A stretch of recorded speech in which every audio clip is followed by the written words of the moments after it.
Before the release of Kid A was Radiohead's third studio album, OK Computer, a critically acclaimed album that gave the band fame that some bands only dream of. But this ultimately left Radiohead feeling defeated. It's like a supply and demand thing. He's like, well, this is what they want me to do. This is what they want me to, this is what they want to hear.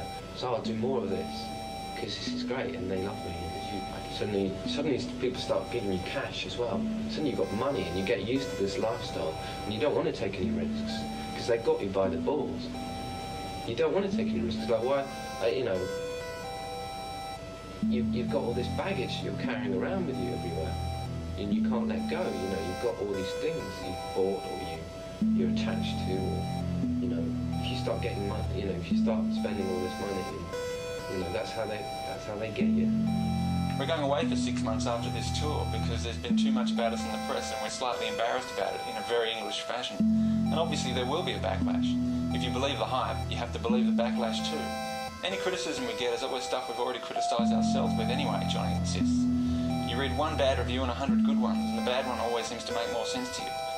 Could that just say something about you, Johnny? I doubt it. Anyway, that's for you to decide. You're the journalist.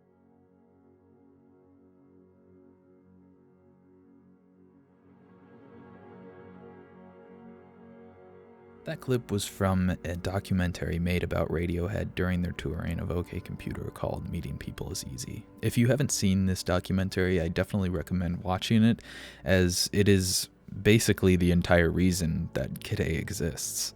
Everything on this documentary directly relates to what I am talking about in this video, and about how Radiohead was really feeling leading up to the creation of Everything in Its Right Place. In an interview with Rolling Stone referencing the lyrics of Everything in Its Right Place, Tom said that sucking on a lemon refers to the face you pull because a lemon is so tart. That's the face I had for 3 years. The band was tired of touring, burnt out, and even had thoughts of breaking up. Everything they were trying wasn't clicking, and it took them about 1.5 years before they made Everything in Its Right Place, and went back to the studio to try again at making something new. Tom said that during this period, he felt ultimately lost and didn't have much trust in people, and that he had nothing to hold on to. And that's what Everything in Its Right Place was about, trying to fit into the right place to reconnect to what he had lost. They knew this had to be the first track to the new album. It was a fresh start for Radiohead.